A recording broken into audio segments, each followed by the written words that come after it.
Welcome to the Mexico City Autodrome, a circuit which somehow always seems to match its giddy altitude with equally high drama. Wheelbase has come here tonight to film the colourful curtain call to a momentous season. A season of incredibly close racing, a season of Matra monopoly and Stewart brilliance, a season thankfully devoid of the tragedies that scarred the sport last year, a season which has seen Brabham's fortunes re-emerge, a season which has seen Jochen Rindt get that long, elusive first Grand Prix victory. Many of these people are sitting in their cars for the last time. In fact, we've been rather amused to find that the pits have been more like a football dressing room with talks of transfers and contracts than the pits we're accustomed to. Many drivers are moving, many managers are making new plans. We have talked to them all. They're going to tell us what they're going to do and try and dispel some of the rumours. And of course, we're going to take a close look at Jackie Stewart, the champion who has been called here the man without a car. For Stewart, there's little of the tension of last year's Mexican Grand Prix, when after 4 nervous weeks of waiting, the World Championship lay almost within his grasp. This year, the title is safe, after a season starting with 5 brilliant wins in the first 6 events. At the moment, his main problem is to thread the Ford Maverick, America's latest challenge to the compact European sports cars, through the chaotic traffic of Mexico City. But Stewart still needs a win, partly to equal the late Jim Clark's record of 7 Grand Prix victories in a year, and partly to end his championship season on the right note. After failing to finish in the last 2 events, a last-minute victory here could let him sign off with a flourish. On the circuit, in the relative safety of the world he knows best, Stewart waits for the real work to begin. He knows exactly what he wants from his car. His team manager, Ken Tyrrell, says that Jackie can read a car better than anyone he has ever known. That we're going round the corner, getting, 3/4 way round on roll, and then the car's hitting the bump rubber and just going out immediately. When that oversteer comes in, it's very, very abrupt. I mean, it feels like bump rubber oversteer. Stewart is highly professional and a shrewd and skillful driver, but so are many others. What else does the team have to make it so successful? Well, I think we were very well prepared for it, Barry. I think that the big thing in motor racing nowadays is to have a team that's is properly prepared right at the beginning of the season to try and get a few races under its belt before it really gets going. And Ken Tyrrell and the mechanics, the Matra designers and everyone else really put the thing together in a very good package. And really it was only left for me to drive the car because I think we had a pretty perfect setup. Ken Tyrrell, the man in charge of the perfect setup, has an unrivaled reputation for spotting driving talent. Apart from Stewart, he has Johnny Servo Gavin in the 4-wheel drive Matra, who, unlike his teammate, has had to be content with 6th and 7th places in the last 2 events. The 3rd team driver, Jean-Pierre Beltoise, has done better, with a 2nd, 2 thirds and a 4th. But a Matra win at Mexico is the aim of all 3. A thoughtful Colin Chapman in the pit that saw the Lotus triumph last year. Car number 2 is driven by Jochen Rindt, leading the team in place of last year's winner and world champion Graham Hill, still in hospital after an appalling smash in the American Grand Prix last month. What could have been the cause? Colin Chapman gives Wheelbase his own diagnosis. I think it's pretty well established beyond doubt now that the problem was a sudden deflation of the tyre at speed on the back edge of the circuit. And this, unfortunately, does occur sometimes with a tubeless tyre if it should lose pressure. And this seems to have been due to a slow puncture that Graham picked up probably 2 or 3 laps earlier when he spun off on the oil onto the infield. There comes a point where, as a tyre loses pressure, the critical speed at which it will come off the rim drops. And I think at around 140 miles an hour, which was the speed he was going, if the pressure had dropped as low as probably 6 or 7 pounds per square inch due to the puncture, then the tyre would come off the rim and, of course, the car goes out of control. Is there anything we can do in the future to keep tyres on even at this low pressure? Well, there certainly is. After this accident, I've been even more certain that this is a risk in racing which we shouldn't allow the drivers to have to take. And we're going to work over the winter to devise a new type of wheel or a new type of tyre bead such that it just cannot come off the rim even when it loses all the pressure. Chapman's technical trailblazing made Lotus one of the first in the race to try four-wheel drive earlier this year. Now John Miles's Lotus is one of only 2 cars here with this system. The other team car has two-wheel drive as Chapman hedges his bets. Has four-wheel drive been a failure? We did assume that the four-wheel drive car would be more successful than it has been, and we did put our major effort into four-wheel drive, and therefore we kept our, what in effect was our 68 cars as a backup for this year, and we've ended up running them all the season. We're going to build a new two-wheel drive car, but we're also going to do a bit more work on the four-wheel drive, see whether we can make it go any better.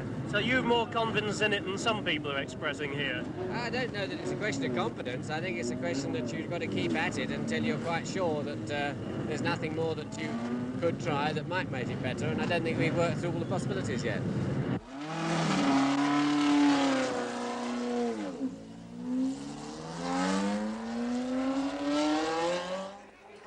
Former BRM driver, Pedro Rodriguez, is the local boy made good, a hero to the vast crowd. Today, he's driving a Ferrari for the North American racing team.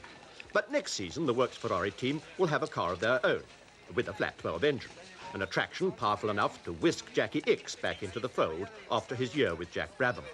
So the unmistakable Ferrari scream of mechanical rage could well be the sound for 1970.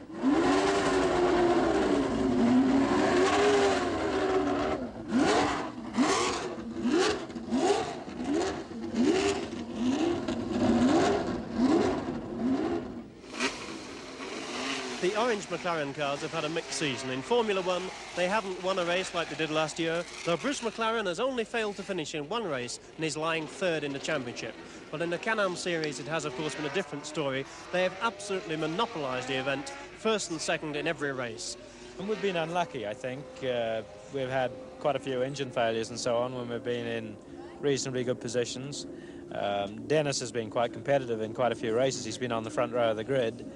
I think in probably 3 or 4 races. And last weekend we had both cars right up very high on starting positions at Watkins Glen and had incredibly bad luck. But right now, for instance, Denny is running fastest, quite a bit quicker than anyone else, which looks kind of good for the weekend. These cars are fairly old. We're building new ones for next year and we're looking forward to much better things. Denny, this is known as the happiest team in Formula One. Why is this? I don't really know. I think because it's probably got a very young leader in Bruce and a very understanding person. And it's fairly easy to get along with. Everybody gets along with Bruce. And I think this is really the reason why. From a young team leader from down under to the oldest, Jack Brabham. Brabham says he'll be on his own next year when Jackie Ickx goes to Ferrari. Jackie, you've had 2 great wins this year in the German Grand Prix in Canada, and yet you're leaving Jack Brabham. Why? Well, I'm leaving Jack for few reasons that I haven't to explain. But the first thing, I haven't leave Ferrari in bad terms. That means we have been always very good friends. And I think with the big help of Fiat for next year and the year after, I think it's the right thing to do now is to run a Ferrari, because a Ferrari, I think, for next year may be a very, very good car. Brabham himself is still suffering badly with an injured foot after a crash at Silverstone in July, and he'll be going back to hospital again. But he's the eternal surprise. Still very fast, and underrating him, as so often before, would be fatal. There is one giant question mark hanging over next season. Who are you going to drive for? What are you going to drive? Right at this very moment, I don't know.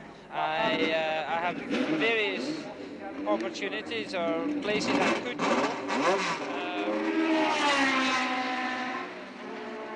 It's very much a question of me trying to consider which is going to be the most competitive, offer the development programs that I think are necessary now in Grand Prix racing.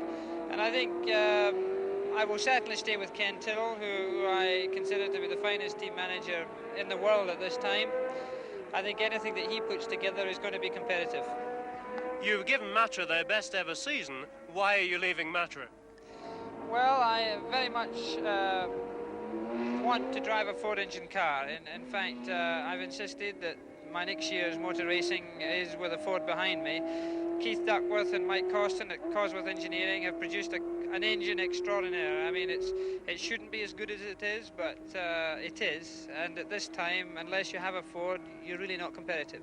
Stewart's closest rival, in his own opinion, is Austrian Jochen Rindt, who may give him his toughest competition in 1970. Rindt, like Stirling Moss, is a real fighter who is slow to admit defeat, and he's staying with Colin Chapman and Lotus. And Rindt himself, how does he rate next year's prospects? I think it's going to be Jackie Stewart. And mainly, I don't know which car he's going to drive. And, you know, Jack Brabham's always a problem. You know, X gone to Ferrari, and I think that's his lot. So, You haven't much confidence in the Ferrari? no, I think in order to win, you've got to have a Ford Cosmos engine. But for the moment, next year can take care of itself. What matters is here and now.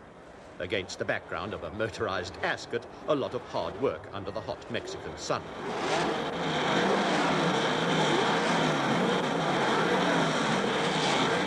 The minutes tick away towards the start.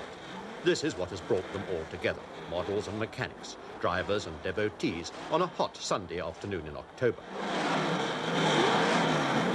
Just 5 minutes to go before we start the last 202 miles of a championship trail that's already involved these drivers in over 2,000 miles of driving, all the way from South Africa, across Europe, to North America, and now down to here. A crowd of 150,000 is reported to have packed into this stadium, and now we're waiting for the flag to fall. The man in the pole position is a man who's never seen that position before this season, Jack Brabham. Teammate Jackie X in his last drive for Brabham got 1 minute 43.6 seconds, and the two Brabhams sit very firmly on the front row of the grid. One face is missing, the bristling moustache of Graham Hill, missing his first race after 113 consecutive Grand Prix. One other name is missing. Fuel trouble put McLaren's car out on the warming-up lap before the start. Stewart sets off in fine style, leading the field into the first lap. Close behind him, Jackie X and teammate Brabham. Then Rindt, Halm and Beltoise, followed by Courage, Surtees, Rodriguez and Siffert.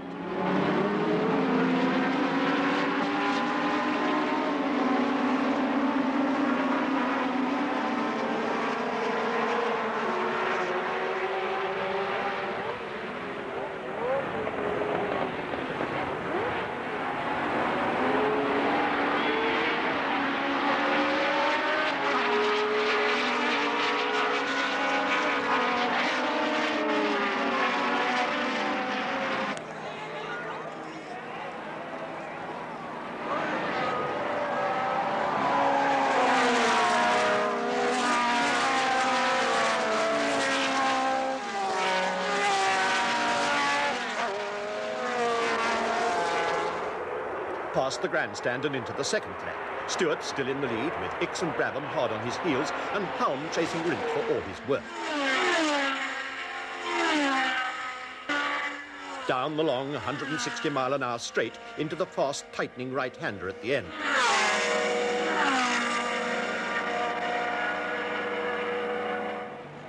The long sweeping folds of the S's lead into the short back straight, and then the long banked curve into the pit straight for the start of another lap.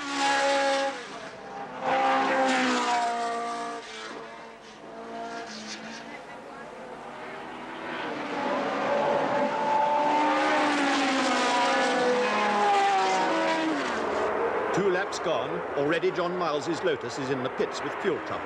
Another 2 laps and he's out for good.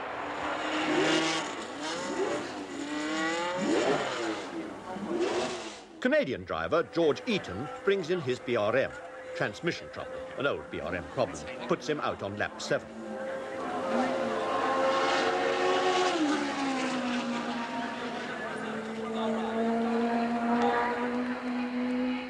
By lap 10, Halm takes the lead from X, who took it from Stewart 4 laps before.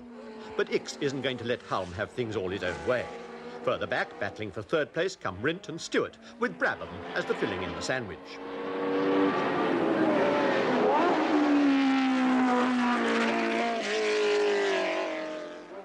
Stewart was having his work cut out to keep ahead of Rindt, who was aiming to repeat his victory at Watkins Glen.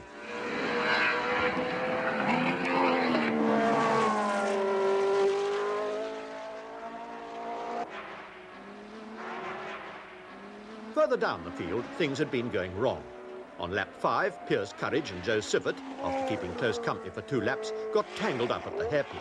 Courage was able to restart and carry on with the race, but the Rob Walker Lotus hit the bank and the Swiss driver was forced to retire. Jackie Oliver hanging on to 7th place in his BRM. For once, the team's luck was to hold, and he was to finish 6th. But fate hadn't finished with Lotus. Rindt started to drop back, and on lap 22, he retired with a broken wishbone. A sad contrast with the team's victory at last year's event, when Hill took the World Championship.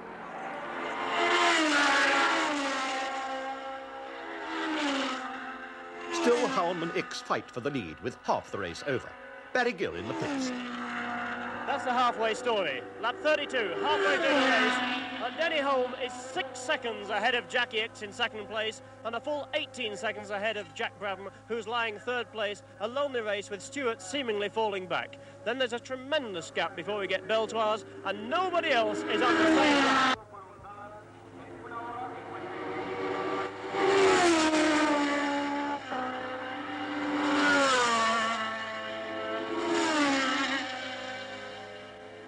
Now it's lap 54, and Surtees's turn to drop out with gearbox trouble. The BRM Jinx is back in strength.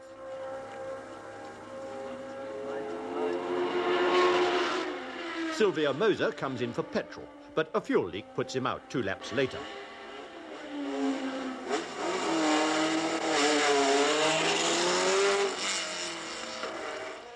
Stewart still trying hard, but still firmly in 4th place. A disappointing end to his World Championship year. And Rodriguez, a disappointment for the local supporters, as he trails in 7th position. Ix still 2nd, but he makes sure of being runner-up to Stewart in the championship, as well as to Halm in the race. For Halm, it's an easy win as he threads the S's for the last time. Although Ix tried hard, the McLaren driver was able to pull away whenever he really wanted to. For the crowd, not an exciting cliffhanger of a race. Halm takes the checkered flag and Stewart the championship. Fabulous, Bruce. How about it? Barry. Oh, I'm delighted. I've never seen you so tense even when you was driving. Oh, that was terrific. That was really a good one to win because he had to go hard absolutely all the way, and he beat everybody and The really car did sounded beautiful. It ran just perfectly, thank you, Barry. Was there any time you were worried? I mean, Ix seemed to be all catching the time, him. all the time. First, Halm in a McLaren, followed by Ix and Brabham in Brabhams. All 3 used Ford Cosworth engines, Goodyear DG20 tires and Gulf fuel.